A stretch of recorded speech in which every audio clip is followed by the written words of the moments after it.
welcome today. My name is Schaar, and I will be moderating a panel today entitled Don't Make Do, Make Better for Women. And just to clarify, before we get too much into our panel discussion today with three amazing luminaries in the design for women's space, when we refer to women, we're referring to the most inclusive definition of that word as possible, spelled however you're comfortable with spelling it.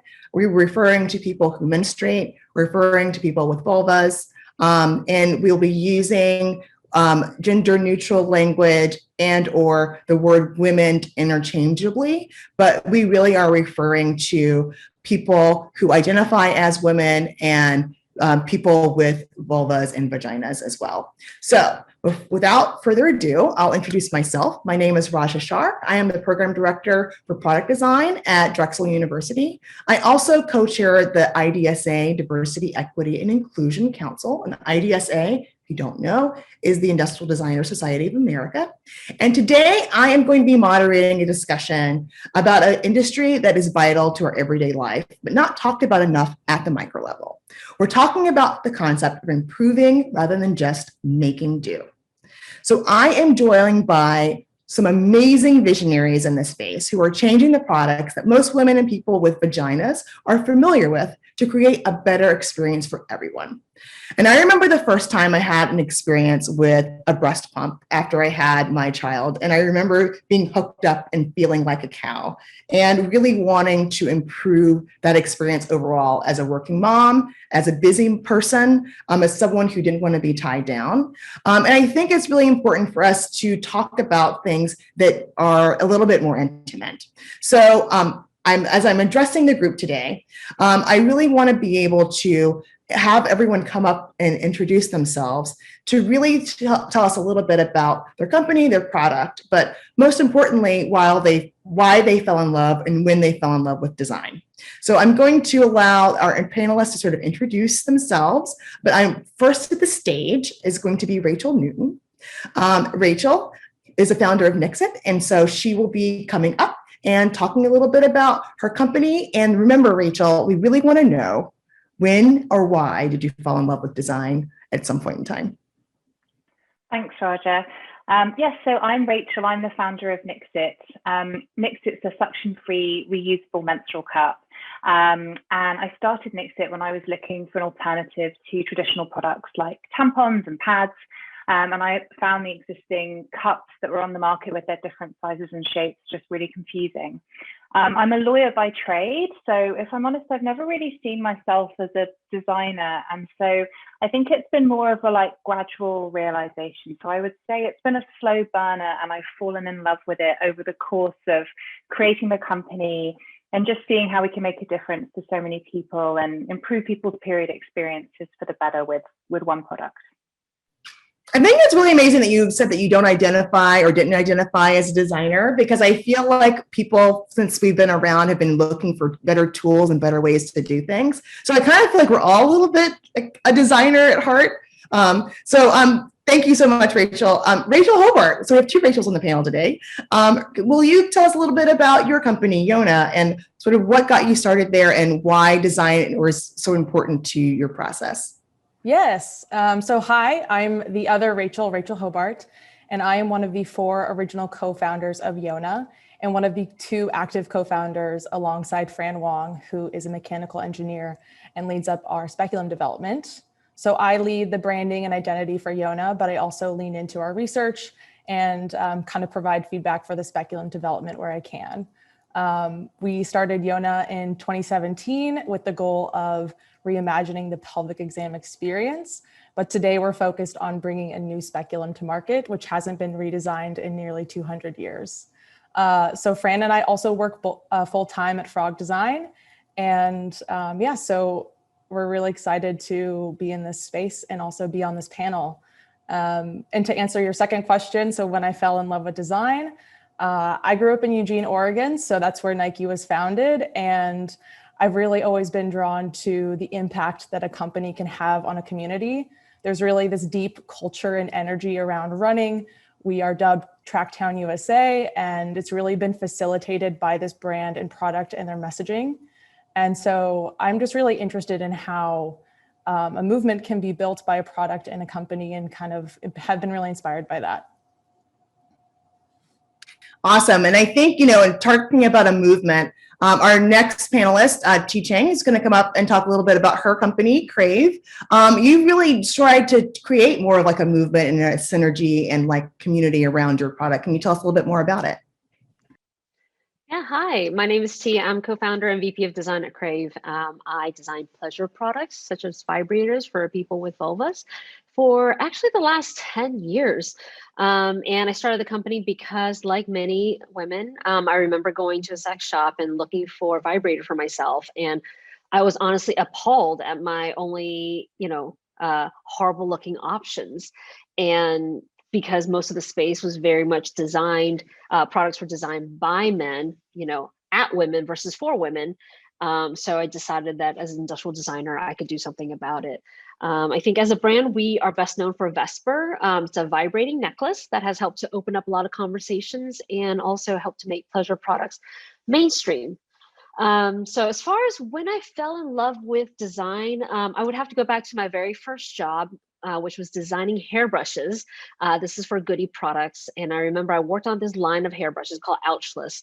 And after a year in development, and I think way after, someone from marketing sends me an email that was from a user, from a mother who used my hairbrush and said that every morning when she's brushing her 5-year-old daughter's hair was always a battle. And because of my hairbrush, she fussed way less and she was able to have an easier morning. And that was the moment that I knew like design was for me, because I realized what I create can make a small difference in someone's life.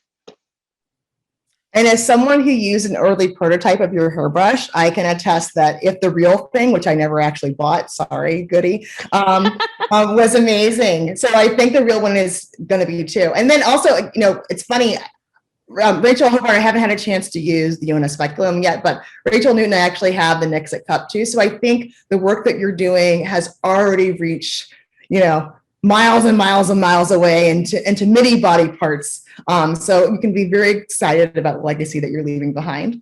So I do want to sort of back up a little bit, because the name of our panel, which is like, don't just make do, make better, is really sort of coming from a campaign that was really around how women can contribute to society. So we're going to do like a mini, teeny tiny history lesson sort of back up, but I think it's important to contextualize all these products sort of in the history of innovation and industrial like production and design or engineering or ingenuity around the space. So, since the beginning of time, women have really sort of been in the background when it comes to products. We've been like the customers and not so much the decision makers and the I guess the drivers of things. And so we've kind of been taught to make do with whatever is produced. And while we do have the purchasing power, we haven't always had the driving wheel, right? So it's been really challenging to take a lot of these different products seriously, because there's already like some social structures that are set up. Our place in the world is subjugated to really the role of power, which has often been handed into the hands of white men, especially here in the US and in the Western world, so to speak. There hasn't been a lot of education for women around ways to actually move forward with innovation. As I mentioned at the beginning, I really do think that sort of ingenuity and thinking about solving problems is sort of innate to human nature, but you have to have a deep skill set to do that. And so without access to education or resources or even permission to pursue those education and resources, it's been so hard for us to really make inroads into designing these products that are specific to women that identify as women, products specific to people who have vaginas and who menstruate. And when you don't have those biological needs, then you're not really thinking empathetically about what those needs might be. And it's really hard to push forward with what's the better solution. So we still haven't reached parity or equity between the genders or across the gender spectrum, or really in the world at large. But we are actually now at a really unique moment here in 2021, where we have asked these founders to come forward and really talk to us a little bit about how their different products sort of fit into this like chronology, like thinking about what became before them and why what they're doing today is so innovative and impactful. T, would you like to maybe talk a little bit about contextualizing your vibrator, like looking at the Vesper and like what came before and why was what you're doing at Crave so important, given pleasure products for women or pleasure products for anyone, really? Right. So pleasure for women has been very much under this whole cultural taboo and stigma. It's just has this dark shame around it, has been perpetuated for so long. And where it started is that history of vibrators were created by a male doctor as a medical device to be used on someone. Okay. And this was at the height of hysteria. And over time, these products, with the advent of industrialization and electrification, these products became home products, but they were deemed inappropriate because people were using them in their private parts because it felt good. And so suddenly these products had to become like, oh, these are back massagers, head massagers, or all these camouflage devices, which was absurd. And then now, and finally in 2021, for the past 10 years, we are now finally owning to the fact that women experience pleasure. And so I don't have to, as a designer, I do not have to design this product from the viewpoint of a medical device or like trying to hide it like it's something, but it's a vibrator that is for female pleasure. So that is sort of the significance of why these products at this point in time is so crucial and so necessary, because there's no reason why a product that you would use, in your bedroom or for your personal pleasure should be any less designed than anything else you would have in your life. I think it's really important, this idea of like not less design, right? Like what's the minimum viable product is what we often hear, but what about what's the most appropriate product for this context? And I think that, Crave and companies like it have really started to turn the conversation towards more of celebrating some of these products that were traditionally seen in the back of the catalog or, sort of hidden or misnamed. So that's really interesting. I'm going to actually switch to Rachel, because I have a question for Rachel Hobart. Thinking about yours, so the vibrator is one of those things that's considered a pleasure object. Like it's recreational, but also health, I would say. But you have a device that's like literally like used for medical procedures, right? So tell us a little bit about that experience. So we have the vibrators that kind of went from a medical device to to now it's a necklace. And now we have the speculum. So tell us a little bit about how you feel your device sort of fits into the narrative. So thinking about the history of the speculum and kind of how Yona came to be, we had two of our original co-founders who had their pelvic exam in the same week, and being trained, as designers and researchers, thinking, why does it have to be this way? Why is it so anxiety inducing? And that instigated a whole set of research looking at the history of the speculum and the pelvic exam. And like T, it's rooted in a lot of misogyny and also racism. So the speculum was developed, like I said earlier, nearly 200 years ago by a man named J. Marion Sims. And he was a male practitioner who performed surgeries and He performed surgeries and experiments to develop the speculum. And simply put it, he just didn't care for women or their pain, particularly Black women, who he used as test subjects and performed surgeries on them without anesthesia. So this is considered the father of gynecology. There actually used to be a statue of him in Central Park, which has since come down in 2018. And so when we were researching this space, he comes up and we're like, this is not okay and needs to be changed. And thinking about, the pelvic exam in general, and like you said, medical devices, there's just a history of lack of innovation. It's expensive, it takes time. It also, our doctors and midwives are under a lot of stress and have a lot of patients to see. And it's just not a very innovative space. So we came in as this kind of disruptor and trying to create change in a place that hasn't had a lot of change in a long, long time, especially because we're talking about something that has historically been very taboo. So we're talking about healthcare, we're talking about private parts, we're talking about health for what has traditionally been women, and women's pain has not really been believed, as well as the pelvic exam was just not talked about, which our original founders also found out. Why aren't we sharing this? And there's been some changes in the speculum development. So there's plastic and there's a light insert, but largely the one that you see today was developed 200 years ago by this horrible man. So really what we're trying to do is take this issue to the forefront, educate people about it, and see if we can come up with a better solution.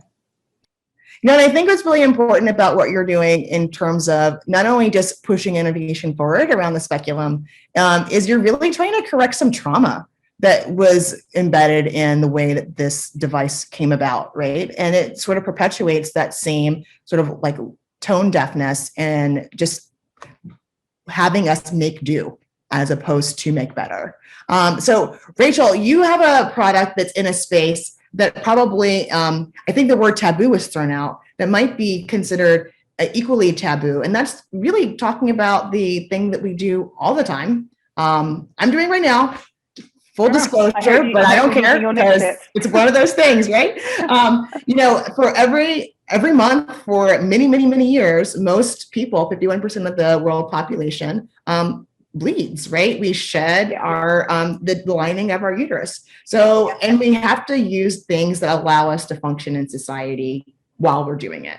So can you talk a little bit about how you were sort of like sparked to create your product, which is this suctionless menstrual cup, which, by the way, I don't think people even understand like what that means as a feature, like why that's important. So maybe you can talk about sort of like the evolution of menstrual health products and how your thing fits in a different space because it's needed. Yeah, for sure. Yeah. So I guess that sort of light bulb moment was I'd sort of come up with the idea for Nixit, and I've been talking to my husband because he just couldn't understand why I thought we needed a sort of substitute for tampons and pads. Like, why weren't they good enough? They stopped the blood. Surely that was fine. And I was sort of explaining to him that, when you're wearing tampons, like there's this sort of internal clock, like every 4 hours, it's kind of ticking and you're like, when do I need to change it? And there's this sort of constant, pretty much anxiety of like, have I bled through my pants? Like, is everyone that I'm in this meeting with going to see that I'm on my period? Like, this pad's really uncomfortable because I should have changed it 2 hours ago. And he was like, oh, that's like awful. I didn't, he didn't realize that these were the sorts of things that we were dealing with mentally. And I think that those traditional products, they just addressed the problem, but they weren't really made to address the people with the periods, and of course, they were invented by men. And also, when they were invented, they didn't have applicators. That was actually something that was added to them because the idea of a menstruator touching themselves to insert a tampon was so kind of, taboo that they didn't want us to be doing that. And I think that has sort of perpetuated this idea of like periods shouldn't be touched or seen or anything like that. So, I mean, the first actual menstrual cup, which is more sort of bell-shaped, was invented in the 30s by a woman. But the idea at the time was just not sort of, it didn't go mainstream because that idea again of like having to, get up in there and touch yourself and see your blood was just, it had become sort of culturally not a good thing. So traditional menstrual cups have been around for a while, but they use suction to stay in place. So Nixit's different to them. It sits in your vaginal fornix, which means that your anatomy holds it in place. So it doesn't use suction to stay in place. And a lot of people find that suction feeling really uncomfortable. And it also means that you have to sort of mess around with the cup quite a lot to create the seal. So with Nixit, you don't have to do that. And because of where it sits, you can have mess-free period sex as well.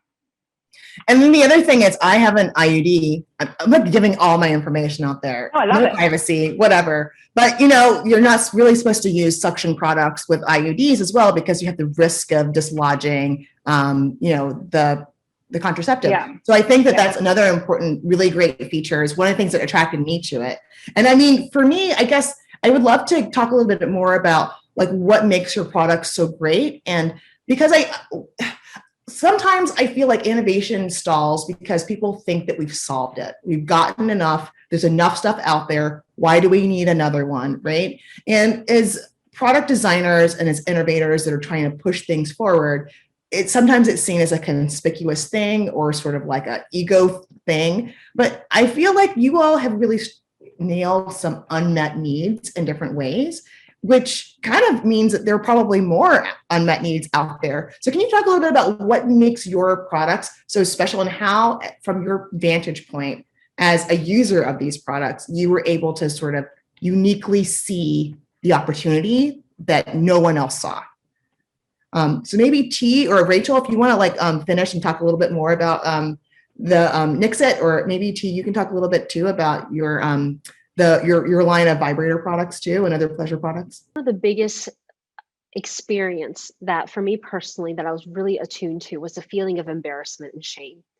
I feel like when you use a vibrator, no matter what kind it is, especially if you're using the traditional kind that were considered as novelty, they're awfully hugely phallic and embarrassing.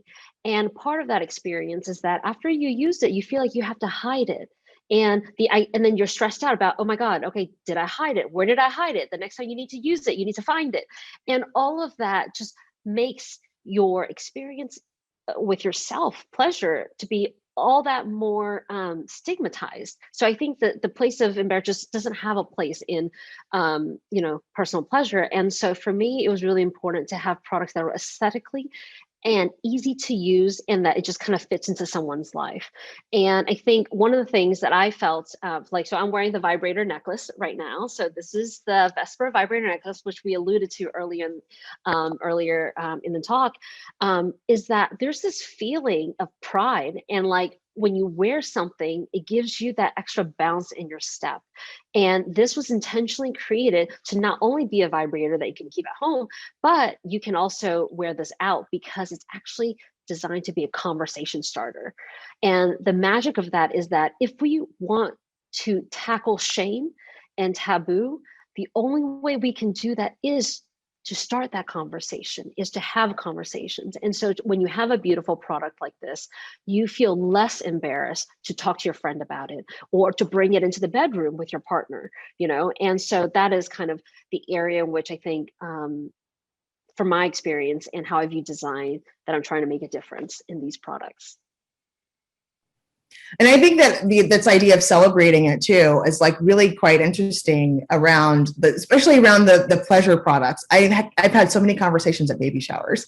What is that? Oh my gosh, come over here. Hold Raj's necklace. Where do you get it? How do I get one? Like, so it's exciting because it's like almost people are afraid to, like, they find out what it is and they're like, oh, it's a vibrator. And they're like, well, cat's out of the bag now. So now let's talk about it. And we have a lot of fun, like diving into the conversation. And I've had women who write to us saying that when they wear this necklace, they wear out. It's like the superpower that they have. And they've had many experiences where, for example, this one woman, she said she was at a bar and the bartender looked at her and saw her necklace and gave her a knowing wink, be like, I know what that is. And she was like, I never felt more supported about my sexuality and my pleasure from another stranger. And it was like the secret sisterhood, So yeah, that's part of the magic of this product that maybe people don't quite understand. I think that's a great. I want to actually segue to both Rachel and Rachel, because I know that you all are also working to really create more conversations. And it always has to be celebrating the pelvic exam or celebrating bleeding, but we're trying to make it commonplace in things. How are you going about creating a more open dialogue about this so that we can talk about it enough to unpack even more opportunities to innovate? As soon as you open our boxes, like embarrassment is out, empowerment is in, and that's sort of our ethos, and I think actually social media has been great for that, just for like creating a community of people who want to talk about periods and share their experiences. But, I love what T said, because what I'm finding is, you're never going to find someone who sort of says to someone, oh, I used a super tampon recently and it was really good, like you should try it. But, when people try Nixit and it works for them, like it encourages them. They want to talk about their periods. They want to talk about this amazing product that they're using. So to see those conversations and it sparking those chats is really good. And Rachel, what about you? How are you doing this? Or how are you creating more open dialogue around Yona or the speculum or just the pelvic exam period? Yeah, I think what's interesting for us in comparison to Nixit and Crave is that This is, again, a part of your health and wellness. So something that happens every 1 to 3 years from a certain age until a certain age. So we're thinking about something that's not like a product that you really are opting into because it's kind of a requirement in terms of healthcare, except for a lot of people, avoid going for some obvious reasons. So for us, it's just even talking about it in general, one, because it doesn't happen a lot. And then two, it's educating people to even go. So we've had, people reach out to us in our inbox saying, I didn't know what a speculum was, or I didn't get my pelvic exam until I was 33 after I read about you guys in an article. So for us, like, that's success. Like, it's not necessarily, we're not selling direct to consumer. Right now we have a product, an MVP, and we're looking to bring it to market, like I said earlier. But for us, it's even just educating and getting people to talk about it or think about, oh, like, have I had my pelvic exam in the last 3 years or ever? And really inspiring people to take action. And I think that's really important because that, conversation you're having, in terms of like education, I think is really important. But if you think about your pelvic exam experience, you are laid up on a table with your legs open. You don't actually see what's going on down there. The tools, although maybe they're on your periphery, are kind of invisible. So I honestly think that this is so important too, because now you can open up conversation with your healthcare provider to ask what is going on, what are you using, or to even request something different. Because I remember the one before I had kids, and sometimes things were a little bit tighter than not. I definitely was like, is there a smaller one? What else you got? What else you got back there? And I thought to at least ask about sizes, but it was sort of like a guess. It wasn't an expectation, but I would love it to be almost the same way that we go in and choose a pair of socks, right? Like, oh, do I want the red ones or the brown ones today? So I think that we need to be able to have those kinds of back and forth with healthcare providers, as well as sharing information like with the larger community and with our friends. Like, you gotta, now that I know, too, right? Yeah, it's like being able to speak up and not just accepting what we've always been given, which is kind of like the spirit of, this panel, is that we are now questioning the status quo so that we can get better access, better healthcare, better products for ourselves. Mm-hmm.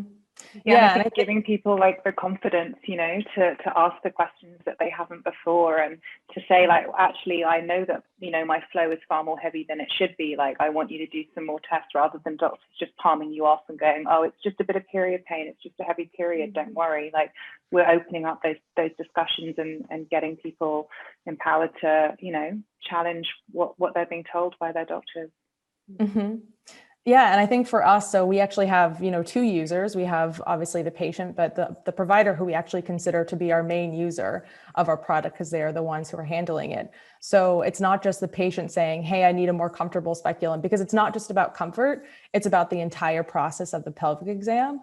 But also looking at the provider, who has been in this history of, health education and going through medical school, which has been very regimented and hasn't changed in a long time, especially in terms of the pelvic exam and speculums, to understand, like, there can be a better tool for you. The current metal speculum is only made for right-handed people. It has exposed screws. It opens more than it needs to and causes a lot of pain for the patient.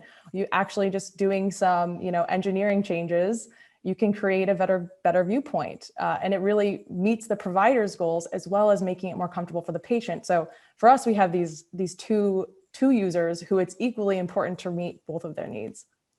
Yeah, and I think, even the plastic ones like sound squeaky, like, so, the disposal, but I think, you're hitting at also like the whole experience, right? Then it's not just about the product as an engineered thing. It really is about the entire exam, but even with all of your products, like, talking about teas sort of from the conversation starter to the bedroom or the bathroom or the car or wherever, right?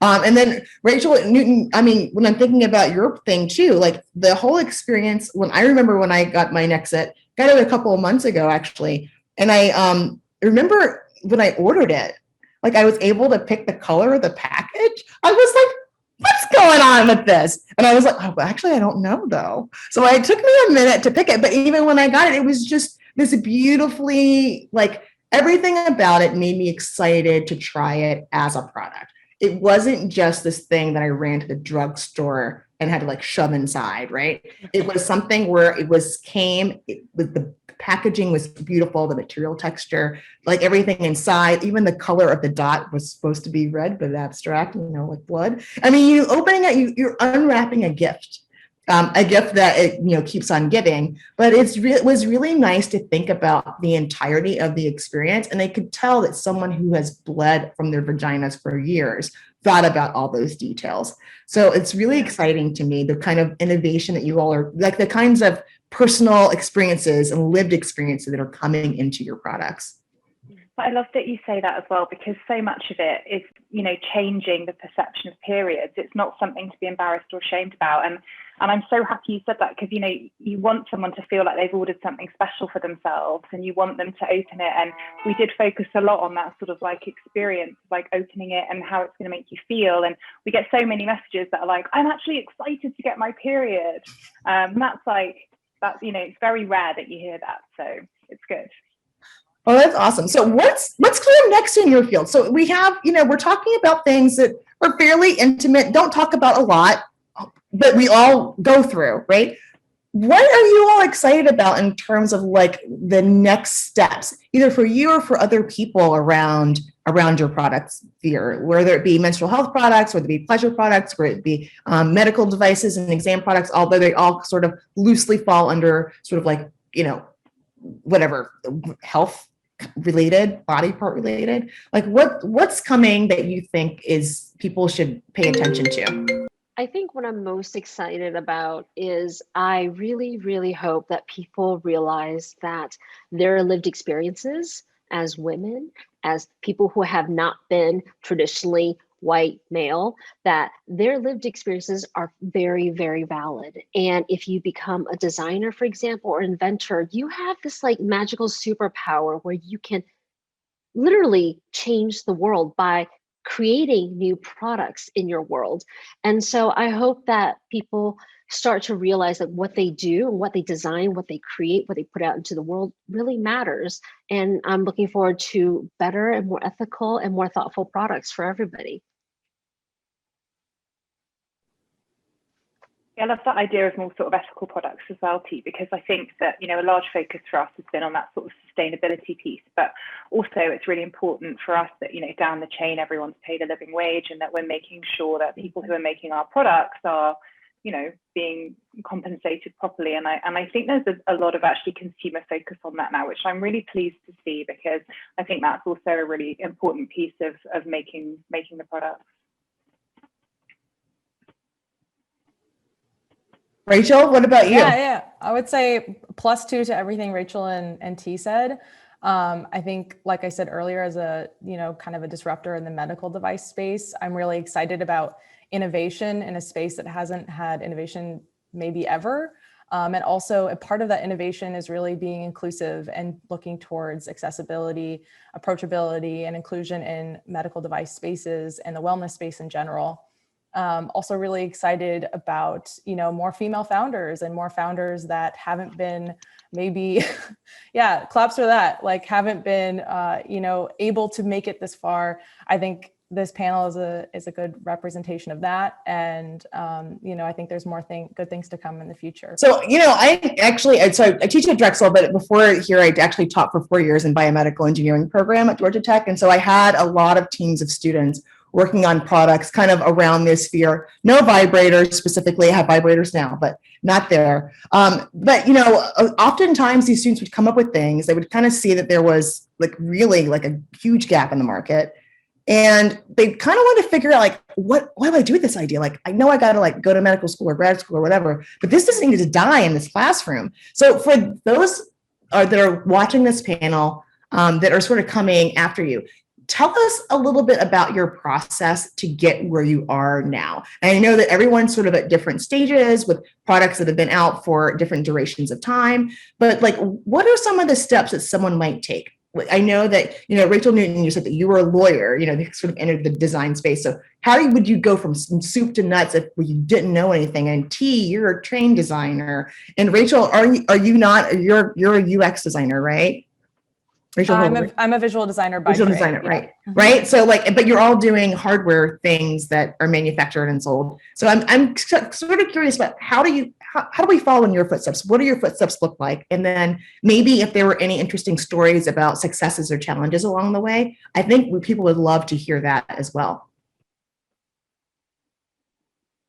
I think for me, the lawyer piece was actually pretty handy because that almost guided like my research and design process. And, you know, we're ISO 13485 certified. So sort of going through that process was almost like the building blocks for me of creating the product. So in a way, that legal background was like my safety net and made me feel comfortable with what I was doing. And to be honest, like I still remember going to the photo shoot to photograph it and thinking it was just crazy to me that I don't think I ever thought that we would get to that stage of like having a product that we were going to sell. It was always just a bit of a like, oh, well, I'll just do this and see how it goes. Oh, that's gone well. Okay, I'll do the next step and see how that goes. And, you know, it happened like pretty organically. And then I think for us, you know, we just decided we would just do a small batch. We went straight direct to consumer on our website. We're lucky that we can run ads on social media. So I really believed that it was one of those products that once I got it into the hands of people and they used it, that they would tell their friends about it and we would see some really nice organic growth. And I'm very lucky that that happened. So. Yeah, similar to Rachel, it is those baby steps. I mean, the first thing is to just start. And as long as you are designing for someone and not designing with your ego, because designing for those users is first and foremost. You have to have something that solves their problem. And once you get it out there, I encourage people to try, like you said, baby steps. Like for example, take crowdfunding, for example. That's a great way to see if the market resonates with your products. Anytime nowadays, if you're raising money, they'll always ask you like, oh, did you try crowdfunding or whatever? Because it's an early market product fit indicator, to people who potentially may want to invest in your business. I bootstrapped it and we eventually raised money. But, first start, get some users, make sure there's a product market fit, and just see where that takes you. And then kind of like Rachel, it's like, I feel the same way. We did a little something and next thing's like, oh, now we need this. Oh, okay, that went well. Okay, let's do this. And so you will start to feel that market pull if you've created something that actually solves and is a good product. And T, you just mentioned crowdfunding. Why did you do crowdfunding? Why not traditional VC funding? Like what sort of pushed you that way? Were you trying to really just test the market, or was it really about it was easier to raise the money that way? No. So for us, I mean, well, for one, VC money is not something that we sought after at all. We actually raised the money with Angel after the crowdfunding. And crowdfunding for us was more of a marketing strategy because there was already a platform of people who are interested in new products. And, when you start a company, it's not easy to suddenly be like, hey, the company's open. Now we're ready, for your order, so you had to get that word out there. And so luckily with our product back in 2011, that was the world's first crowdfunded vibrator. And so that made a lot of waves because of the design, because of its innovation and all of that. And that just naturally brought media and journalists that wanted to write about it. We didn't pay them. They just thought it was an interesting product, and then it just kind of perpetuated. And so that for us was a marketing, because it was like, free eyeballs, and then it was a ripple effect of media and press. And Rachel, what about for you and Yona? Where are you in the process now? And sort of what are some of the steps that you took to get there? I know that you're sort of doing this as like moonlighting, right? You have a full-time job, like working somewhere else. So how are you able to like lift this company off the ground and get it going? And medical devices, by the way, are not trivial things to pursue. So can you talk a little bit about that? Yeah, for sure. So Yona started as a concept kind of passion project inside of Frog. Started by frogs. And what we put out in 2017 was really this like open source content. And like T and Rachel said, we put our ideas out there, and the reaction that we got from people was like, we wanted this like yesterday. And, like you said, medical device is a whole learning curve, but we were kind of like, we're designers, we're engineers, we make products all the time. Like we work with medical device companies. Why can't we do this? Like, yes, we can. So it was really important for us to, take learnings along the way, but also do it our own way. So that's something that I would give advice to like the next generation, which is, you can shake things up. It doesn't have to, you don't have to follow a traditional path, but definitely look to the network that you have. Like we've used the Frog Network. We've worked with T before. She's connected us to other people, and it's like really snowballed this whole thing and really kept us going. And yeah, that's kind of how it's going. It's difficult, and it does take a very long time to bring a medical device to market, about 5 to 7 years for the type of class that we're looking at with the speculum. But even today, like with our concept and our MVP, we've seen that like there are changes being made in the specula marketplace, which is, for us, that's a huge win. And also just, like I said, the messages and inbox that we get from folks telling us about how we've impacted their experience, like that was the whole idea, was to start this conversation. So we feel like there's been a success even with that. I mean, I think that idea of like starting a conversation is definitely, first of all, I think the transparency of this panel will go a long way. And also the fact that you all have these social communities that are online, that are very active. Because what I think was more important than just your products, which are changing the face of like product innovation, is that you are also sort of opening and sort of paving the way for people to follow in your footsteps, right? And so they can sort of see that, yes, these are not trivial things to pursue. Yes, there may be taboos that you're confronting. Yes, you may not have a background in product development or industrial design or engineering, but you too can create this, and your ideas are sort of valid. And there's ways to test those out, and there's ways to sort of vet them. And one of the things that's coming to mind for me is that, like you said, people were like, I wanted this yesterday. People have probably thought about these things before and just like never really done it. So, if you have maybe as we try to wrap up the panel, if there's sort of like any like words of advice or lessons learned, or like one tip or trick that you would probably leave with folks who are probably thinking about something like having a sketchbook or a napkin they thought about 5 years ago or every day for the last 5 years, like what would you say to people that are trying to make headway in either products for women, products that have taboo, products that seem sort of like, like left behind 200 years ago? Like what's your advice for them? One last word of wisdom or phrase of wisdom. I would start by getting a sense of why it is that you want to design this product. Okay, is it actually for people, or is it for yourself? Okay, because those are all valid reasons, but one is more valid for mass production than the other, which is more considered art or like hobby or something for yourself. So if you're going to lead with trying to change the world, help people, make sure it actually does. Have your team reflect the people you design for. Have people who use this product provide feedback, the actual people that you're trying to sell to, and not have a group of white men selling to women, for example. We really need to be genuine in that respect, and so recognize that for what that is. And then if you feel like you want to design this because you want this beautiful thing in the world, fine, it's art. Do it, make your soul happy, but that's not necessarily appropriate for mass production because that's not necessarily going to address the needs of a lot of people.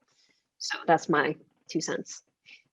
And I think also, can I just add to that, like the diversity too, like when you talk to people, like cast a wide net, right? Don't just talk to people only in your immediate sphere, because more than likely you're in a tiny bubble. So I think that's really great advice, T.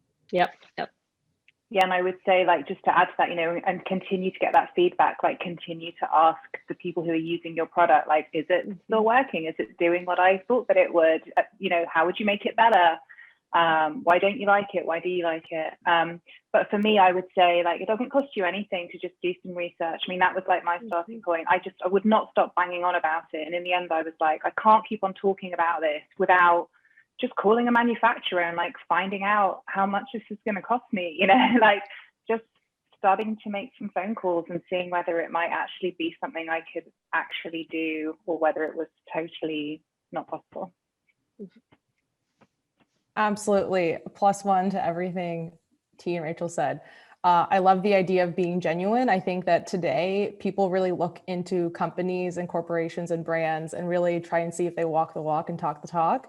So I think it's really important, cast a wide net, like Raja said, talk to users, potential users, and really understand who is going to be impacted by your product, or who maybe you don't think will be impacted by your product directly, but tangentially could. I think that's equally important. I think it's also very important to be motivated and love what you're doing, because it's hard. You're going to be doing it on your nights and weekends and your lunch hour and early in the morning. And if you're not motivated by it, it's not going to last, or it's just going to be a drag. So I would say pick your passions and deep dive into those. That is like advice for life, though. Like, don't you Absolutely. Because there's a lot about like everything that can kind of get you down.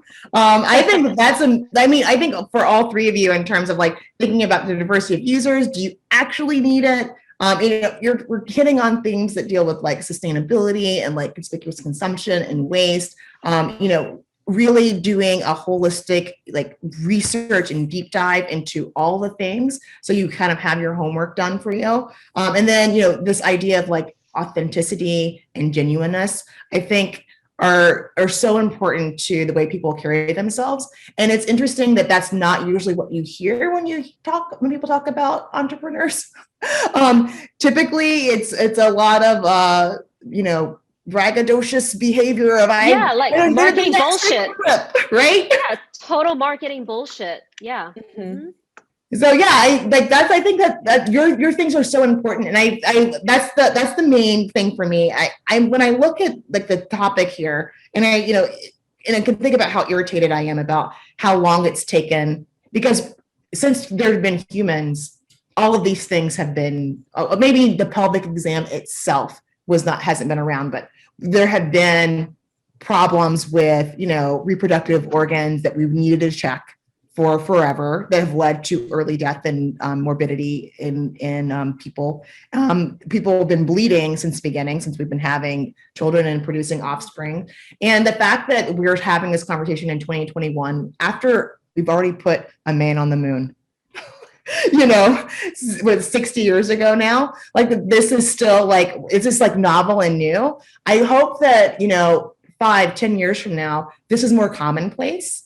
The conversations about these things, there's these kinds of options. And I really am so thankful to the three of you for putting your products out there, for creating online communities so that we can create larger conversations about not only the product themselves, not only the sphere itself, but really about this whole need to push forward and to make better, not just make do. So thank you so much for your time today.